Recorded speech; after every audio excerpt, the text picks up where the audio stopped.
안녕하십니까. 아르케 조치 강만호 목사입니다. 오늘은 산상수훈의 8복 가운데 두 번째, 애통하는 자는 복이 있나니 그들이 위로를 받을 것이며 라는 구절을 중심으로 말씀을 전하겠습니다.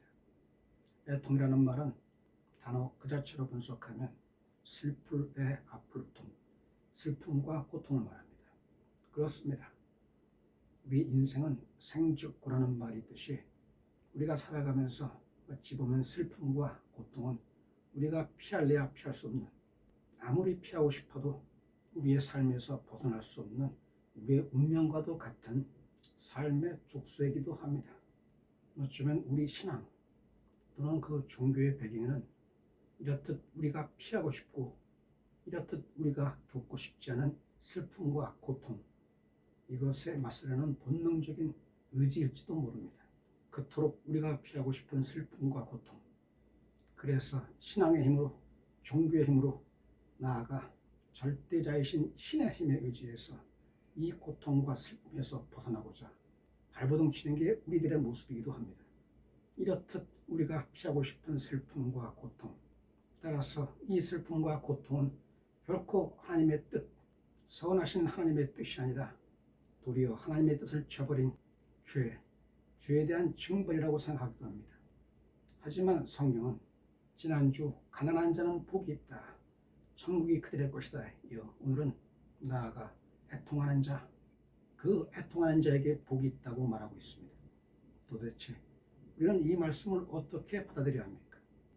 가난이 복이고 애통이 복이라는 말입니까? 가난한 자는 복이 있고 애통하는 자의 복이 있다고 했으니 가난이 복이요 애통이 복이라는 말입니까? 결코 그럴 수 없습니다. 가난은 자신의 힘으로 아무것도 대처할 수 없는 지극히 작은 자의 고통입니다. 그리고 애통은 가슴이 찢어지는 고통으로 몸부림치며 부르짖는다. 이것이 애통의 정의입니다. 그럼에도 가난과 애통이 복이라면, 또는 가난과 애통이 복의 조건이라면 우리는 이런 모순을 어떻게 받아들여야 합니까? 선하신 하나님이 도리어 우리에게 악의 산물, 죄의 결과인 그 고통과 슬픔, 그리고 절망을 주신다는 말씀입니까? 매우 중요한 질문이며 동시에 난감한 질문일 수 있습니다. 그럼에도 우리는 우리의 신앙을 위해서, 그리고 우리가 신앙을 통해서 하나님의 은혜 안에서 진정한 복을 누리기 위해서 이 질문에 대한 답을 피할 수 없습니다. 나아가 우리는 이에 당당히 답할 수 있어야 합니다. 왜냐하면 하나님은 우리에게 그 길을 제시해 주셨기 때문입니다. 가난, 애통 그 자체는 결코 복일 수 없습니다. 가난, 고통 그 자체는 도리어 죄에 따른 심판일 수 있으며 징벌일 수 있습니다.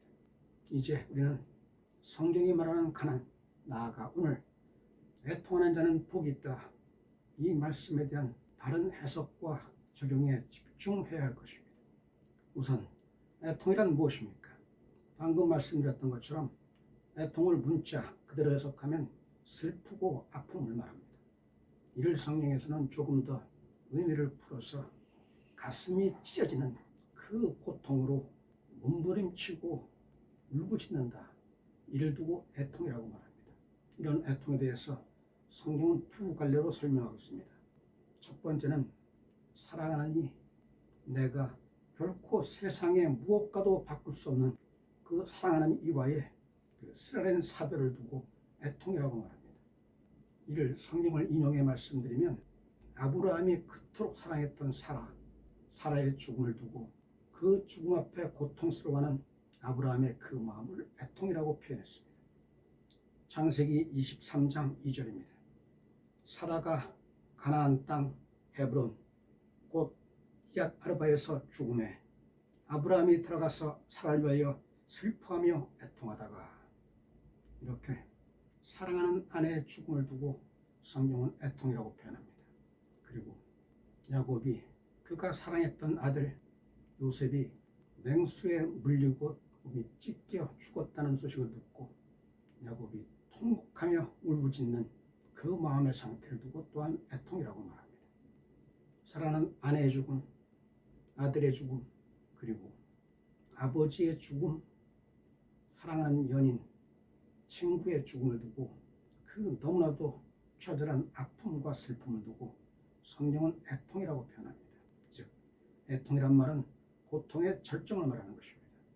우리는 살면서 수없이 많은 고통을 겪습니다. 가난으로 인한 고통, 질병으로 인한 고통, 실패로 인한 고통, 배신과 외로움으로 인한 고통 등등 수없이 많은 고통을 겪으며 살아가고 있습니다. 고통이 정작 아픈 것은 고통이란 고통을 겪은 그 순간에 그치는 일시적인 그리고 순간적인 아픔에 머무는 것이 아니라 그 고통은 우리 마음속 깊은 곳에 상처가 남습니다. 그리고 그 상처는 좀처럼 사라지지 않습니다. 아마 살아있는 내내 우리의 가슴을 짓무르는 실로 아픈 흔적인 것입니다.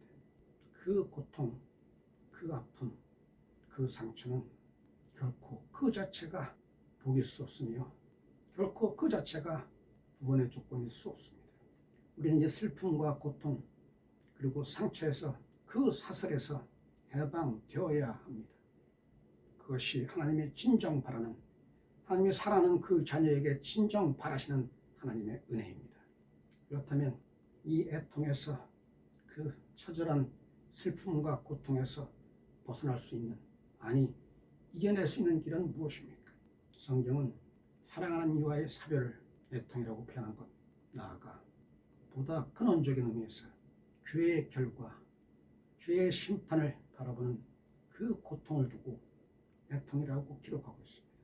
그때 이 애통은 단지 개인적인 아픔과 슬픔으로서의 그 애통에 머무는 것이 아니라 그와 동시에 자신의 개인적인 애통을 넘어 공동체적인 애통을 말하고 있습니다.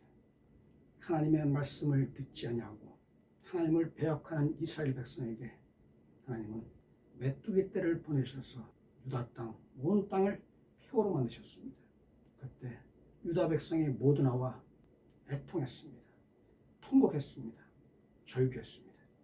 이를 지켜본 요엘 선지자는 유다 백성에게 말합니다.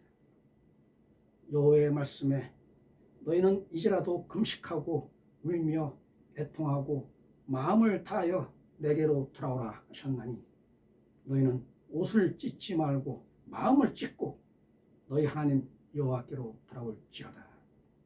그리고 요한계시록에는 이렇게 기록되어 있습니다. 티끌을 자기 머리에 뿌리고 울며 애통하며 외쳐 이르되 화이또다 화이또다. 이렇게 애통의 두 번째 적용에서는 죄와 심판, 징벌 그리고 나아가 한 가지 중요한 요소와 맞물려 있습니다.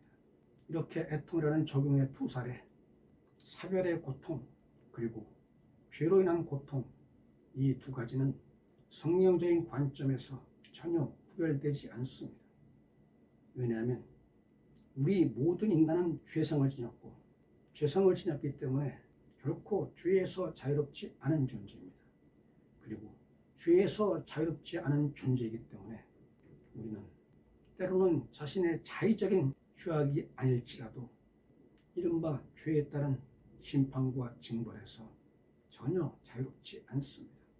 왜냐하면 죄는 우리 가까이에 아주 가까이에서 우리를 유혹하고 공격하고 때로는 집어삼키기 때문입니다. 그럼에도 죄가 우리 가까이에 있고 우리가 죄성을 지닌 불완전한 존재이기 때문에 지극히 부족한 존재이기 때문에 이 죄로 인한 징벌, 그로 인한 고통, 그로 인한 슬픔과 절망에서 벗어날 수 없는 것입니까? 전혀 그렇지 않습니다. 그렇지 않기에 예수께서 산상수훈의 팔복을 통해서 우리에게 이 모든 고통, 이 모든 슬픔, 이 모든 절망에서 당당히 맞서 나아가 이겨낼 수 있는 길을 제시해 주신 것입니다. 그것이 팔복의 요체입니다.